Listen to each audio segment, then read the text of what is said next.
us to, as statesmen,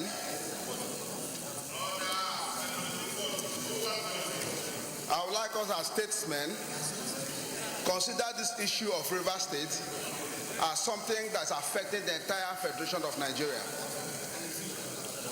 We are trying as much as possible here to create a situation where we are demarcating a particular state. It's really sad. Sad in the sense that we all know that in 1999 through 2000, Rivers State used to be very, very peaceful. Very, very peaceful. A lovely state. But from 2000 upwards, there was this struggle for power. Struggle for power that created a kind of situation where the political players began to arm boys, young men, with dangerous weapons, and they formed themselves into cultist groups. It's a well-known fact all over the country. We know that. And that created an ugly situation for insecurity in Rivers. In fact, we from other parts of the country were so concerned. But the government of the day at that time did not see the danger in what was happening. The only solution is to make this type of crime unattractive. When such a thing happens, not like contained in this motion, for over a decade, Rivers State has been a theater of gory killings, either by cultists or other types of criminals. And still talking security now, Nobel laureate Professor Wole Soyinka yesterday urged the federal government of Nigeria to consider former President Olusegun Obasanjo's comments on rising insecurity in the country and the alleged Africa Fulanization and Islamization. He said the issues raised by former President Obasanjo should be taken seriously and not dismissed. Despite the assurances that we've had from the police, that's the acting Inspector General of Police, even the federal government of Nigeria, we still see that the rate of kidnappings, banditry, killings still persists in the country so far. And you heard the reports as well. Let's even look at the entirety of the nation and then shifting focus to the recent killing. Time of crime. So we need to tell the police by way of advice that they should pursue to logical conclusion cases that already exist, okay, that will deter people getting involved, and they should improve the technological approach. Okay, because most of these people still use our GSM lines, our normal communication lines that are bought from any of the existing communication companies. So they should look at a higher technological approach to be able to follow through and investigate to where their hideouts are. And still talking about security at state level now, Governor of Taraba State, Darius Ishaku, said that no governor has the capacity or the ability right now to be able to tackle the insecurity challenges they have in their different states. Now, to what extent do we now then validate the call for state policing? Well, I've repeatedly said that we are not matured enough for state policing. State policing is good, okay, but it involves a lot of discipline. Okay, discipline in channeling resources, and discipline in executing what those resources are channeled for. So if we want to have a state police, you should look at states that could pay their staff regularly, especially now that we have a litmus test of the new minimum wage. Okay, those are the kind of states that would not owe, if you owe someone for like 2-3 months and he has a gun in his hand, what would you expect? So I'm looking at that angle as not matured enough. That is my conclusion on state policing. Well, going back now to Rivers State, what do you expect of the state governor as well, knowing that that is also a heated hotbed? We look at 2015 now, with all of the issues that played out, gory images so far, and now it has replicated itself once again after elections, before, during, and after elections. How do we also tend to those You areas see- as well, or you say the general approach of ensuring that we have investigations reach conclusive end and they are put behind bars? Before you even put them behind bars, they should be made. We are looking at the approach from state governors right now.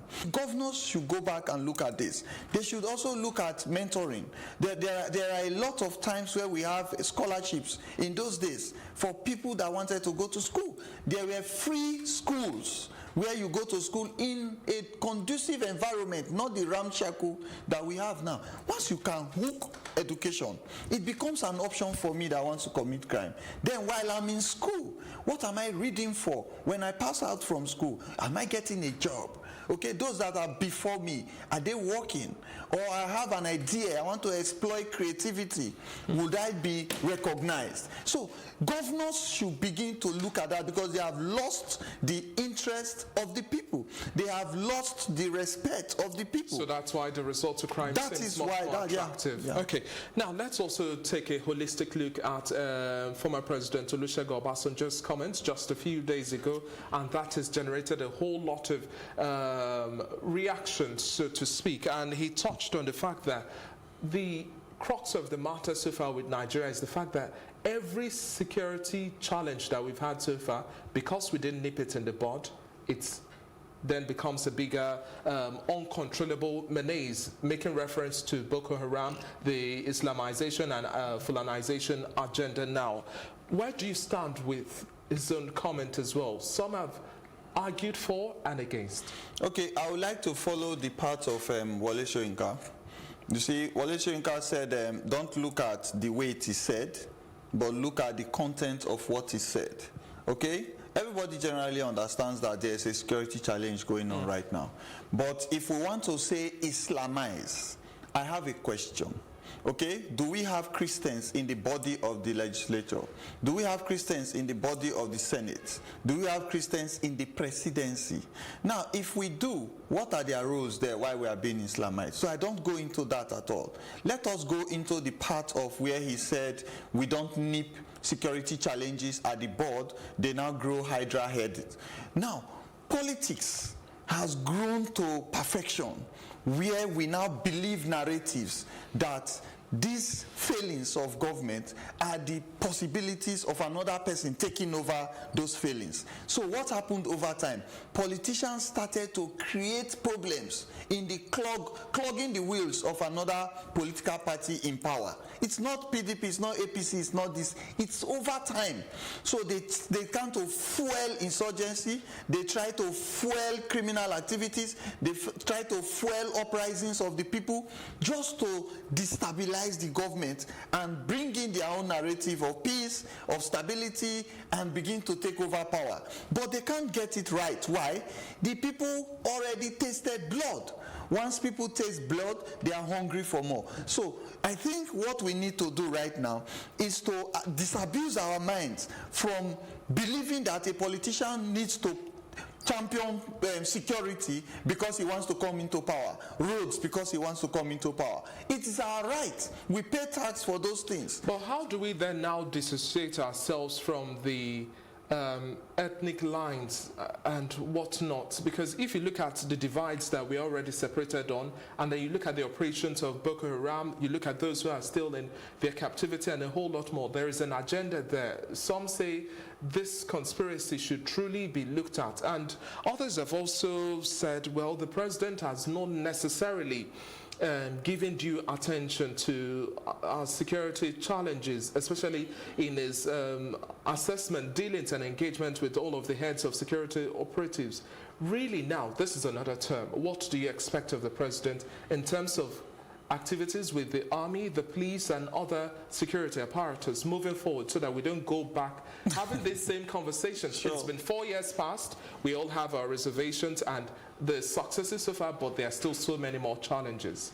Well, if you want to advise the government towards the new dispensation coming on board. You're a security expert. Yes, so it's your platform, okay? So it's an opportunity. So let's put you on the spot. So we'll now look at recreating the purpose for which organizations are created for. The army is now relegated to doing police duties. They should go back to national security, territorial integrity protection, because we have not. Even at that, they are faulted because we don't even have enough equipment. And We have not even put to bear the fact that no, the type of ammunition we buy is for internal insurgency. We have not believed that Chad may want to come back. Remember, they have tried to come into Nigeria to take over some states. So we need to go back to content of organizations like the police, the EFCC. Everybody should be channeled towards their own dispositions and left alone to run. And what regional cooperation should we also see now? Because former President Olusegun Obasanjo has also said, well, the security situation in the country is beyond what Nigeria alone can tackle. You made mention of Chad, you made Niger and the likes. What level of integration and working together, joint efforts, should we also expect that the president would explore and put into action? You see, I've advised earlier that we should not go ahead and start talking to Cameroon and start talking to Chad. It is a wrong diplomacy. We should go and talk to countries that empower those countries around us. Like Chad, you know, they get most of their support from France. We should look at who pays the piper so we can detect the tune. If we go to countries that give might and support, financial support, military support to these our neighbors, we'll begin to have their ears. Why? We'll buy into a partnership. If you go and talk to the countries around you, they are still holding grudges. Africans are good to hold grudges. We still have issues with Cameroon concerning the Bakassi Peninsula. Well, insecurity is a language we all understand. Yes, it does not boil into their premises like it does in Nigeria. Nigeria has become so porous. Our policing system, our military system, everything has been broken down to the extent that we are grappling to survive. So these countries around us, Ghana and so many other countries, they are now at a position where they can negotiate and battle with us. So we should leave them alone and begin to interact and discuss with those people that give them the appropriate backing. We will have their audience. Okay, thank you very much for your time, and hopefully the government of the day is listening to all of the notes that you've made here. Thank you very much, Ambassador Roy Okedeve. Thank you very much. It's a pleasure. Now, this is where the conversation wraps up. News across